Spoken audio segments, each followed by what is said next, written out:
Being a New Yorker separates us from people in other parts of America because, in my opinion, New Yorkers have more access to diversity and opportunity. I want to be a person who inspires. Living in New York is like living in a no judgment zone, which sparks creativity. I love writing and performing poetry because it allows me to access a part of myself in a way that I wouldn't on a day-to-day basis. I was born into a world where gasoline has been spewed and my crisp brown skin set in flames.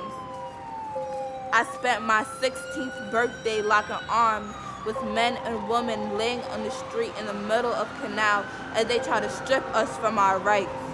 This was my birthright from the moment I came from the womb. I'm from a time where girls are shamed for the hair on their head. I come from a cup of blood half full, from a father that made happenings begin with nothing.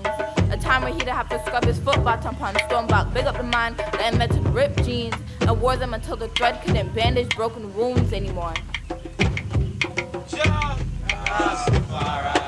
I get it now. His wounds built my bone. Tears mounted to oceans, taught me how to swim.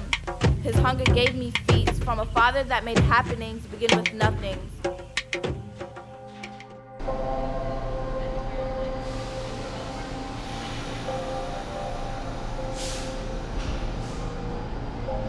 Live in a world of an undercover genocide, conformed into a nuclear war, because the worth of a black life is worth no more than a dropped penny in a New York City subway.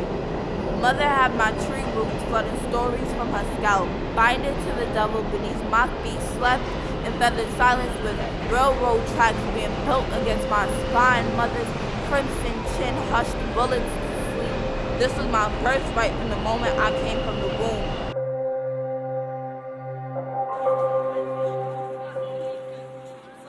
I stood up on a marbled wall in the winter of Folly Square, bathed in ice-cold winds with a reminder in the palms of my hands that to them we are just another chalk outline, just another mahogany box shot with gunpowder smelling roses with bleeding targets on heads coming out the shadows.